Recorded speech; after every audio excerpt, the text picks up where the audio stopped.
We live in a time where everyone is frantically searching for ways to optimize our daily lives so we can become as productive as we can, as humongously muscular as we can, You don't know me, son! as healthy as we can, as smart and knowledgeable as we can, trying to get through as many tasks as possible each day and be absolute monstrous productivity machines, working towards whatever goal we've assigned ourselves to accomplish in life, be that starting your own business, rising the ranks at your job, or even getting a job in the first place after applying to 700 different places on Indeed. I beg you.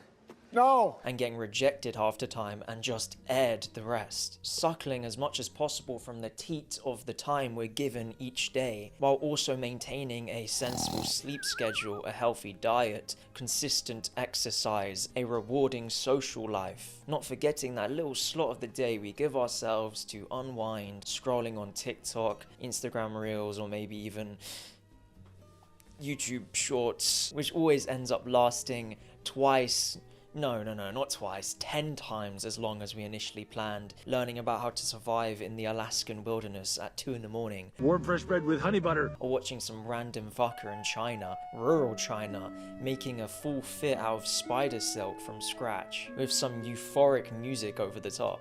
Countless life hacks online to whittle just seconds off everyday chores, the term itself suggesting that life is some kind of faulty contraption in need of altering so it doesn't perform suboptimally. Countless apps and wearable devices for maximizing the payoffs of your workouts and even your sleep. Plus meal replacement drinks, just absolute protein behemoths with protein powder, 5 scoops, chia seeds, a rotisserie chicken to eliminate time preparing or even eating dinner. Now the problem isn't exactly that these things don't work, it's that they do. The thing is that more time only means more things that you have to do to fit it up. Paradoxically, you only feel busier, more anxious, and somehow emptier as a result. American anthropologist Edward T. Hall once pointed out that time feels like an unstoppable conveyor belt, bringing us new tasks as fast as we can dispatch the old ones. Becoming more productive just seems to cause that belt to speed up, or eventually break down entirely. Bone deep burnout, described as an inability to complete basic chores, people struggling to even wake up in the morning and brush their teeth, let alone do their bed and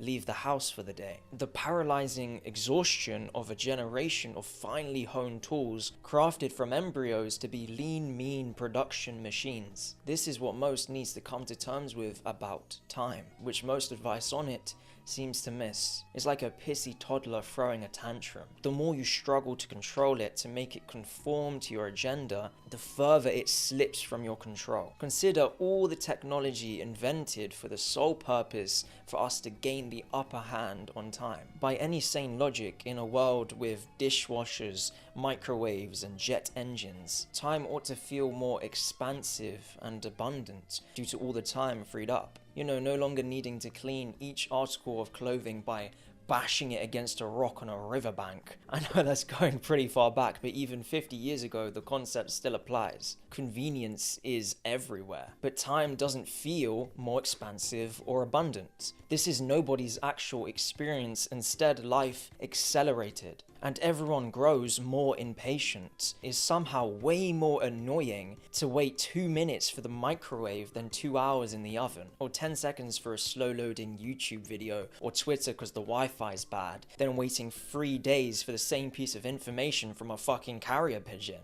None of this is how the future is supposed to feel. In 1930, in a speech titled Economic Possibilities for Our Grandchildren, the economist John Maynard Keynes made a prediction. Within a century, thanks to the growth of wealth and the advance of technology, no one would have to work 15 hours a week. The challenge would be how to fill our newfound free time without going batshit crazy. Keynes said, and I quote, "For the first time since his creation, man will be faced with his real, permanent problem: how to use his freedom from pressing economic cares." But Keynes was wrong.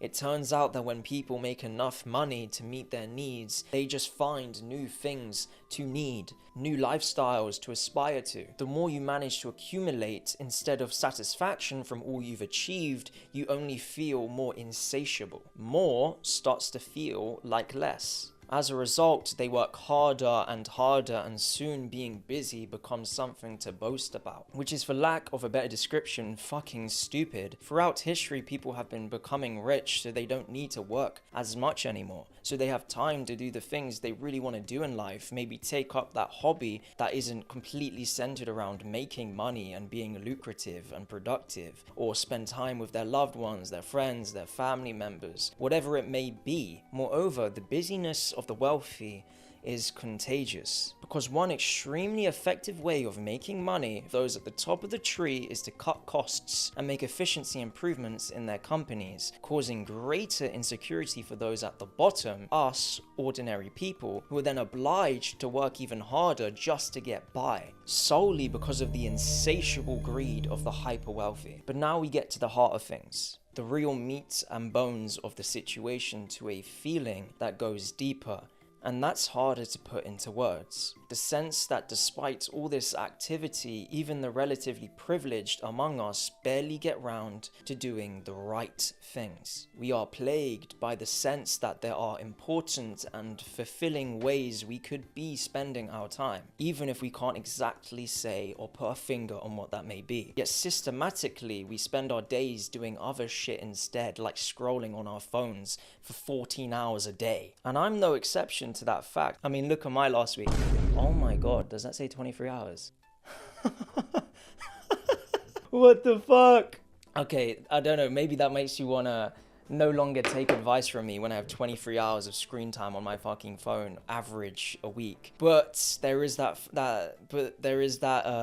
quote that says, the advice you give is the advice you need to hear. So keep listening if you want to, of course. Now, I'm sure a lot of us, if not all of us, can agree that there is a yearning for more meaning, and this can take many forms. Is there, for instance, in the desire to devote yourself to some larger and greater cause? You know that in this particular moment in history, with all its crises and suffering, it might demand from you more than the usual getting and spending money. The capitalist wet dream. But it's also there in the frustration from having to work a day job in order to buy slivers of time for the work you really love, or the business you may be trying to get off its feet, or anything you want to be doing in your life that isn't sitting in a fucking cubicle from 9 to 5 every fucking day for the rest of your life until you retire when you're 80. And there's also that simple longing to spend your brief time on earth with your loved ones, or even in nature, or at the very least not hopping on the train at the bum crack of dawn where someone's on FaceTime at 8 in the morning with their phone on max volume. You might as well plug in and connect a JBL speaker and loop in the rest of the train on how much of a bitch Jenny's being. The environmentalist Charles Einstein, not the one you're thinking of, recalls first sensing this basic wrongness in our use of time as a child growing up in 1970s America. I quote, "Life I knew was supposed to be more joyful than this, more real, more meaningful, and the world was supposed to be more beautiful. We're not supposed to hate Mondays and live for the weekends and holidays. We are not supposed to be kept indoors on a beautiful day, day after day. Now our days are spent trying to get through tasks in order to get them out of the way, with the results that we live mentally in the future, waiting for when we'll finally get round to what really matters." The thing is, it's hard to do a lot of things in life, but what is hardest to do is the things you really want to do, because there is that constant fear that if you do try to do it, you will fail and fall short. It's much easier to live in your head and fantasize about how great your life is going to be, how great it's going to be when you succeed, than actually trying and starting the journey. So people rather remain idle, sitting on their phone all day and just letting the days pass by, living in their head and fantasizing rather than doing. And before they know it, they're 70 years old, or 80 years old, or 90 years old on their deathbed thinking back, "Oh my god, I did nothing with my life. All I did was dream." Fortnite.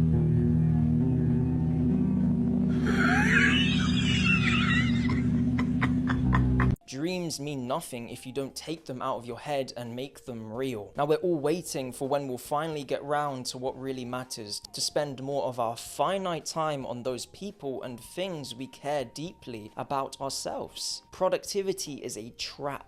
because becoming more efficient only makes you more rushed, and trying to clear the decks simply makes them fill up again faster. The day will never arrive when you have everything under control, when your to-do lists have stopped getting longer, when the fully optimized person you've become can turn at long last to the things life is really supposed to be about. Let's all start by admitting defeat. None of this is ever going to happen, but you know what? That is excellent news. People keep saying to themselves, I'm going to be happy, 20 years down the line when I finally have the job I want. I found the love of my life. I have money. I'm comfortable. Instead of being happy now. If you look back on your life, on all those moments that you were happiest or proudest of yourself, and you think about how they came to be, very rarely will they be things you planned or fantasized about. They just happened, because that's what life is. Shit comes your way and it happens. You can't plan for that. The best things in life you can't plan for. You can't plan for when and where you meet the love of your life. So instead of living in the future, let's live in the now, or you'll miss the best parts of your life dreaming about a future that may never come.